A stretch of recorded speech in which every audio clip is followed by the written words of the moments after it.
Assalamualaikum warahmatullahi wabarakatuh. Alhamdulillahilladzi qawluhu dzurrah la yumkinu an tushtara minal amwali bil kasrah fal Qur'anul karimu fihi hidayatun ghurrah wa 'idatun muwaffarah liman kana yarjullaha wal akhirah.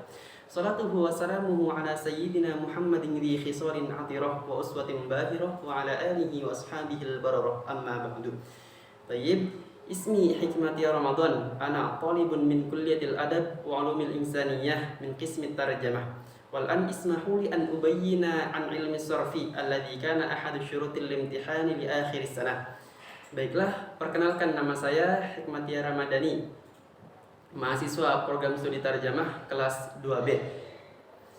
Ingin menjelaskan tentang morfologi bahasa Arab. Yang pertama, kita akan membahas perbedaan tentang morf, almorf, morfem, dan morfemis. Perbedaan morf dan almorf adalah keduanya sama-sama anggota atau bagian dari morfem, yang mana morf adalah anggota morfem yang belum ditentukan posisinya.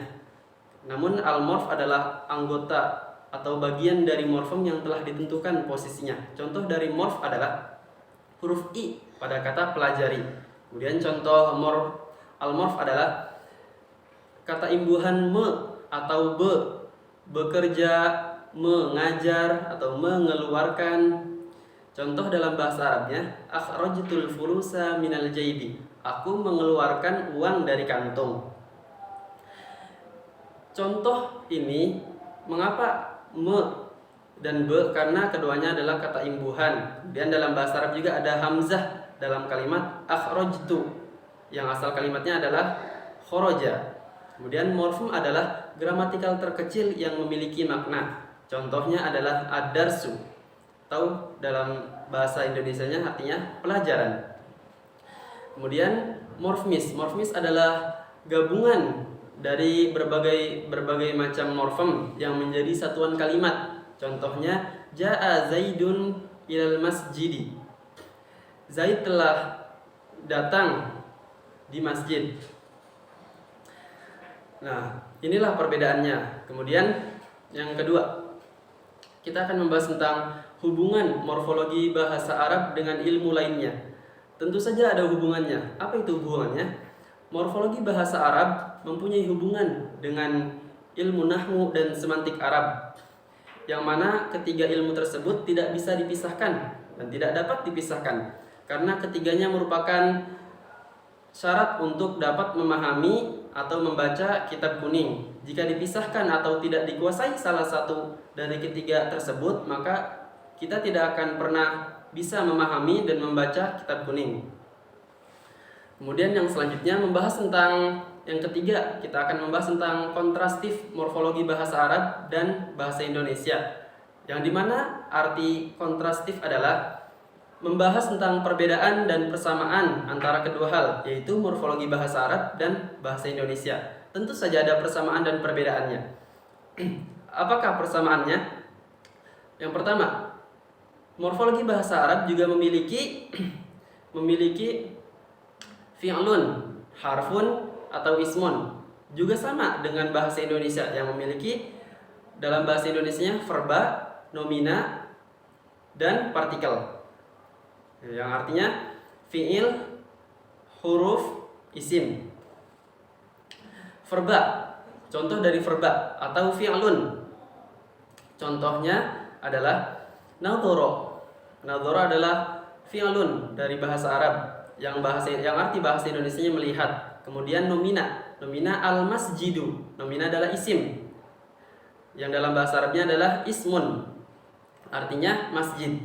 Kemudian partikel dalam bahasa Arab disebut harfun, yang contohnya fi, yang artinya di dalam.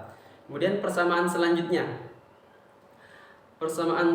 adalah morfologi bahasa Arab juga memiliki kata yang terbentuk dari kata asalnya. Contohnya adalah alkitabatu, tulisan. Dalam bahasa Indonesia artinya tulisan, alkitabatu, yang aslul kalimah alkitabatu, aslul kalimah kataba, yang asal kalimatnya adalah kataba, artinya menulis. Juga dalam bahasa Indonesia menulis, yang akhirnya berubah menjadi tulisan. Nah, kemudian dalam morfologi bahasa Arab juga mempunyai persamaan. Persamaan yang selanjutnya adalah dalam morfologi bahasa Arab mempunyai kata imbuhan atau harfu ziyadah. Contohnya adkhaltu. Contoh adkhaltu ini dalam bahasa Indonesia adalah memasukkan. Nah, contohnya adalah hamzah dalam kata adkhaltu adalah kata huruf tambahan. Nah, kemudian memasukkan, asal katanya adalah masuk. Kemudian persamaan. Nah, kemudian kita akan membahas tentang perbedaan. Perbedaan yang pertama adalah morfologi bahasa Arab mempunyai istilah tasriful lughawi dan tasriful istilahi. Sedangkan morfologi bahasa Indonesia hanya mempunyai tasriful istilahi, namun tidak mempunyai tasriful lughawi. Contoh dari tasriful istilahi adalah dalam bahasa Arabnya nasoro yang suru nasron wa mangsoron fa huwa nasirun wa dzaka mangsurun unsur la tangsur mangsorun minsorun. Nah, yang artinya nasoro yang suru artinya menolong, nasirun artinya penolong atau orang yang menolong, mangsurun artinya orang yang ditolong, unsur jangan menolong, la tangsur unsur tolonglah, la tangsur jangan menolong, mangsorun tempat pertolongan, mingsorun alat untuk menolong. Namun dalam bahasa Arab, morfologi bahasa Arab, tasriful lughawi juga mempunyai. Contohnya yang suroni yang suruna, tangsuroni yang surna, tangsuroni tangsuruna, tangsurina tangsuroni tangsurna, angsuru. Itu dalam al-fi'lul mudhari'. Kita membahas sekarang al-fi'lul madhinya. Nasoro nasoru, nasorot nasorota, nasorna, nasorta nasortuma, nasortum, nasorti nasortuma, nasortunna, nasortu nasorna. Nah, begitulah morfologi bahasa Arab mempunyai istilah tasriful lughawi. Namun bahasa Indonesia atau morfologi bahasa Indonesia tidak memilikinya.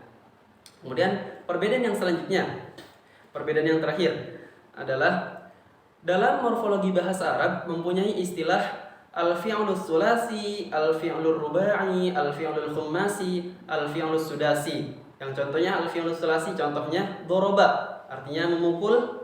Al-fi'lur rubai contohnya zalzala. Kemudian al-fi'lul khummasi, al-fi'lur rubai zalzala yang artinya menggoncangkan. Kemudian al-fi'lul khummasi contohnya tafahama yang artinya saling memahami. Kemudian al-fi'lus sudasi contohnya istaghfaro yang artinya meminta atau memohon ampunan. Nah, inilah berikut kontrastif morfologi bahasa Arab dan bahasa Indonesia. Kemudian sekarang kita akan membahas atau menganalisis dari kata atau dari kalimat, dari jumlah. Ra'a Salahuddin al-Zulma alladhi ya'ishu fihi al-muslimuna fadhammama an yaquma bihadzal amri fa akhadha yatufu bil biladil islamiyah wa yad'u an-nasa lil jihadi fi sabilillah wa taradal muhtallin. Kita akan menganalisis 6 kata saja dari kalimat tersebut atau jumlah tersebut. Ro'a adalah al-fi'lul madhi, yang al-fi'lul mudhari'nya adalah ro'a yaro yang berarti berpendapat. Yang pertama. Kemudian yang kedua al-muslimuna adalah jamak mudzakkar salim yang mufradnya adalah muslimun yang berarti orang muslim. Yang diambil ini juga diambil dari kata aslama yuslimu.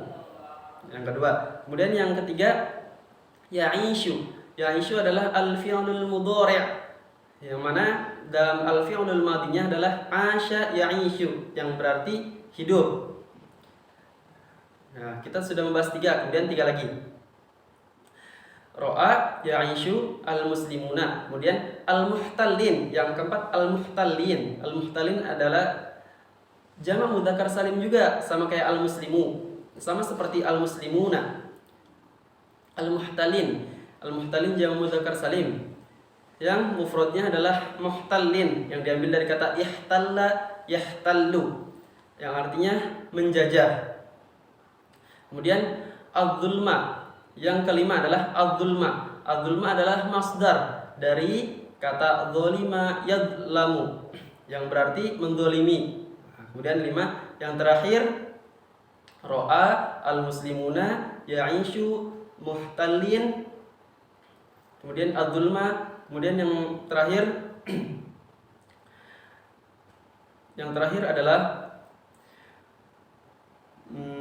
adalah yatufu. Nah, yatufu ini al-fi'lul mudhari', bentuknya al-fi'lul mudhari'. Nah, al-fi'lul madinya adalah tofa yatufu, yang berarti mengelilingi, menyekitari atau mengelilingi. Nah, kemudian yang terakhir, yang kelima, kita akan membahas tentang partikel-partikel apa saja yang bisa masuk ke dalam nomina dan verba. Nah, kita akan membahas 2 contoh saja. Yang pertama, harful wawi, kemudian dan hatta. Nah, harful wawi ini bisa masuk ke dalam nomina dan verba. Nah, contohnya adalah ta'allamtul haditsa wal qur'ana. Aku belajar hadis dan Quran. Kemudian itu contoh waw yang partikel yang masuk ke dalam nomina. Kemudian contoh waw yang masuk ke dalam verba adalah safartu ila Jakarta wa askunu fihi. Aku berjalan atau aku pergi ke Jakarta dan aku tinggal di dalamnya. Wa safartu ila Jakarta wa askunu fihi. Askunu merupakan verba. Safartu juga merupakan verba. Kemudian hatta. Hatta juga termasuk partikel yang dapat atau yang bisa masuk ke dalam nomina dan verba. Contoh hatta yang masuk ke dalam verba adalah jitu ilal masjidi hatta usolliya. Aku datang ke masjid sampai aku sholat. Kemudian contoh hatta yang dapat masuk ke nomina adalah akaltu khubzan hatta lintihai. Aku memakan roti sampai habis. Nah, telah habislah kita membahas tentang morfologi bahasa Arab dan bahasa Indonesia. Kemudian selanjutnya kita akan membahas tentang harfun atau partikel. Ma huwal harfu? Al-harfu huwa kullu lafdhin la yadharu ma'naha kamilan illa ma'a ghairihi. Yang berarti huruf adalah partikel. Huruf itu adalah lafaz yang tidak akan jelas maknanya atau artinya kecuali disandingkan dengan kata selanjutnya. Nah, huruf ini ada berbagai macam harfun nasbin. Contohnya ja'a Zaidun ayyusolliya fil masjidi. Zaid datang dan sholat di masjid. Nah, harfun nasbin. Kemudian ada juga harfu jarrin. Marartu bi Zaidin. Aku berjalan dengan Zaid. Kemudian harfu nasbin, harfu jarrin. Yang ketiga harfu atfin. Safaro Aliyun wa Ibrahimu. Ali pergi bersama Ibrahim. Itu merupakan harfu atfin. Kemudian yang selanjutnya adalah harfu jazmin. Harfu jazmin ini contohnya adalah lam yata'allam Zaidun ad-darsa. Zaid belum belajar pelajaran. Nah, berikutlah partikel atau huruf dalam bahasa Arab.